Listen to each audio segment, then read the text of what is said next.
Sensation, le MAG. Bonjour à tous, bienvenue sur Sensation en association avec TV78. En pleine inflation, de nombreux Français peinent à boucler les fins de mois, une difficulté redondante notamment depuis la crise de Covid. Au sein de la Croix-Rouge française des Yvelines, peut-on craindre une augmentation des bénéficiaires? Est-ce déjà le cas et quels sont les nouveaux besoins? Pour en parler avec nous, je reçois aujourd'hui Jean-Michel Loza, directeur territorial de l'action sociale à la Croix-Rouge des Yvelines. Bonjour. Bonjour. Alors la Croix-Rouge est donc présente dans les Yvelines pour venir en aide au public précaire. Quelles sont vos missions et actions tout au long de l'année? Alors les missions sont nombreuses. Bien entendu, elles concernent essentiellement aller vers les bénéficiaires qui sont dans le plus grand besoin. Mais il y a aussi un autre volet qui est un volet secourisme. Donc pour couvrir des événements ou porter secours lorsqu'il y a un événement particulier traumatisant. Donc voilà, donc il y a sur le territoire 1800 bénévoles qui sont répartis sur 16 unités locales, donc des points de proximité.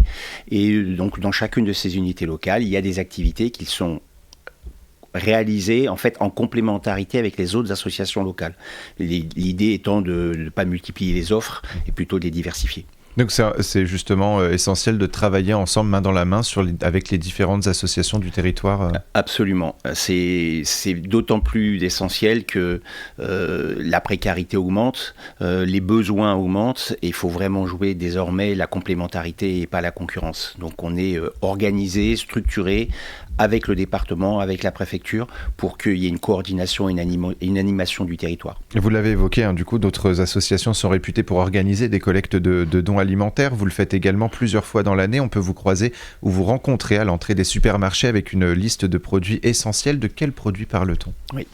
Oui, alors c'est un point très important, puisque même si aujourd'hui en France, personne ne meurt de faim, il y a des besoins qui sont criants, de plus importants. La pauvreté augmente, et du coup, la Croix-Rouge récupère des denrées, ou à la banque alimentaire, ou en faisant des collectes sur des lieux spécifiques. Et donc du coup, on sollicite finalement des dons pour pouvoir les redistribuer ensuite dans des épiceries sociales, pour que ça aille directement aux plus nécessiteux en fait. On parle donc d'alimentation, mais également de produits d'hygiène et pour bébés. On pourrait penser que l'alimentaire est plus important. En quoi les produits d'hygiène sont essentiels pour les personnes en situation de précarité ? Alors, c'est essentiel parce que ça coûte très très cher. C'est très très cher, les gens ont des habitudes, et ça fait partie des produits finalement qui sont difficiles à collecter. Et donc on a de plus en plus besoin d'acheter ces produits-là pour pouvoir les redistribuer. Donc comme je disais tout à l'heure, il y a énormément d'associations qui donnent à manger. Les espaces parents-bébés, par exemple, il y en a beaucoup moins. Et c'est un lieu privilégié où effectivement on peut prendre attention à la fois des enfants, mais surtout des mamans. La période Covid a déjà eu un impact sur le porte-monnaie des Français. Pendant cette période, on a eu également plus de bénéficiaires, une augmentation des bénéficiaires. Maintenant, c'est l'inflation qui vient bouleverser le quotidien des Français. Est-ce que vous avez déjà noté une augmentation des bénéficiaires depuis le début de l'inflation ? Alors, oui, évidemment, c'est indéniable, on le note tous. La Croix-Rouge a un point de particularité quand même par rapport aux autres associations, c'est que nous souhaitons travailler dans un mode de réinsertion des personnes. Donc nous travaillons en liaison directe avec les travailleurs sociaux, avec les assistantes sociales, et il y a un échange, une discussion sur le parcours de vie, sur comment on s'organise avec les assistantes sociales, avec les associations, pour que la personne peu à peu se réinsère et finalement sorte par le haut. Du coup, on a un filtre. La Croix-Rouge ne prend pas en direct un gros flux de demandes. Alors, ils nous viennent et on les réoriente peu à peu. Donc, du coup, on prend moins peut-être de front cet accroissement de personnes à la rue.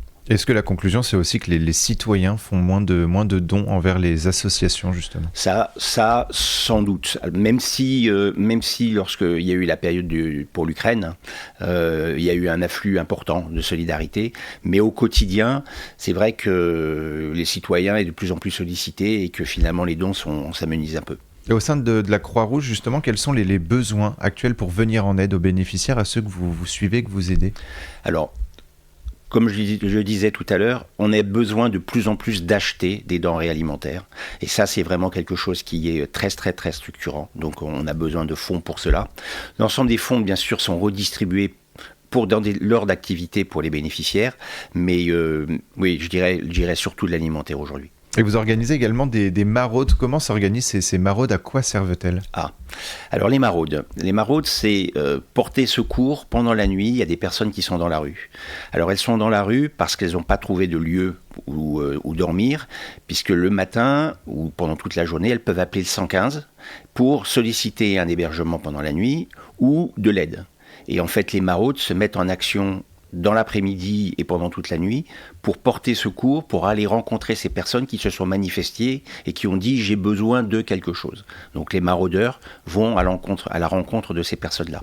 Et puis bien entendu, malheureusement, dans chaque ville, on sait qu'il y a des lieux particuliers, privilégiés où les personnes se mettent.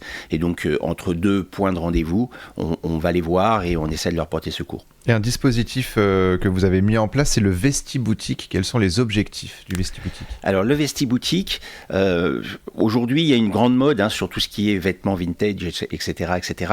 La Croix-Rouge a été sans doute précurseur en la matière, puisque ça fait des années qu'on collecte des vêtements, on les trie et on les revend. On les revend alors à des bénéficiaires, à des prix modiques bien entendu, mais aussi à toute personne des Yvelines ou françaises ou autres, ces espaces sont ouverts et à chaque fois que vous allez acheter quelque chose, un vêtement, à un prix finalement très très très raisonnable, vous faites un don à la Croix-Rouge qui permet cette fois-ci de réinvestir dans des denrées alimentaires dont on parlait tout à l'heure. Alors, ce qui est intéressant du coup, c'est qu'on s'inscrit finalement dans cette seconde main, dans du développement durable, en évitant cette fast fashion qui est beaucoup critiquée en ce moment, et en même temps on aide une association. Donc finalement il faudrait qu'un peu plus de citoyens s'intéressent à ce mode d'achat.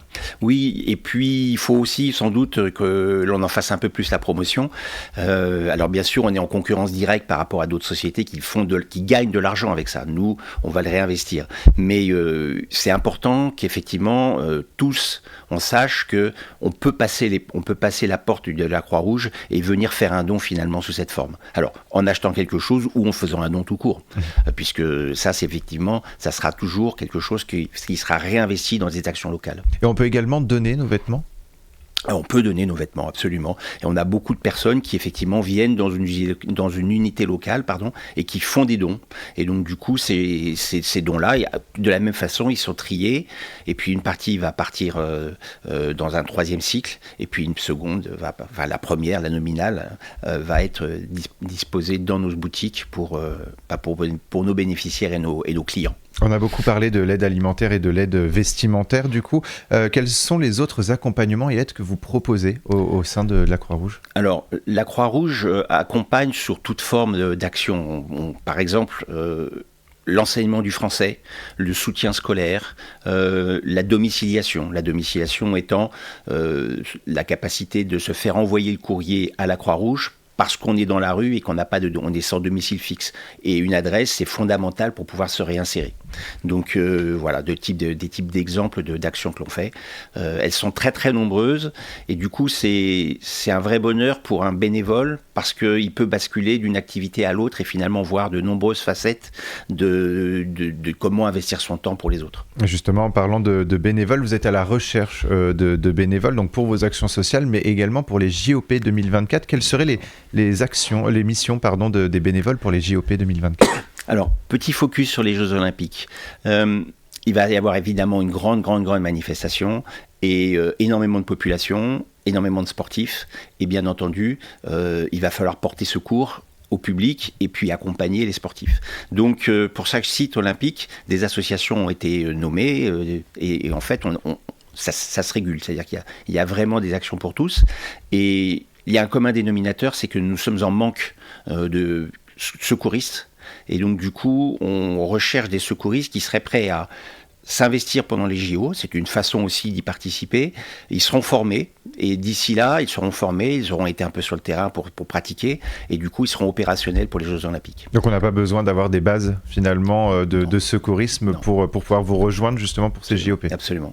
Merci beaucoup Jean-Michel Loza d'avoir été avec nous sur Sensation. On peut également faire des dons sur le site de la Croix-Rouge. Très rapidement, à quoi servent ces dons? C'est également pour les vêtements, pour l'alimentaire? Oui, exact. Alors pas pour les vêtements, mais pour l'alimentaire et pour l'engagement sur toutes les actions auprès des plus démunis. Et l'un des sites du coup également pour avoir plus d'informations, c'est le site yveline.croix-rouge.fr. Merci beaucoup d'avoir été avec nous. Merci. Sur Sensation, et pour revoir ou réécouter cette émission, rendez-vous sur notre site et notre application Radio Sensation.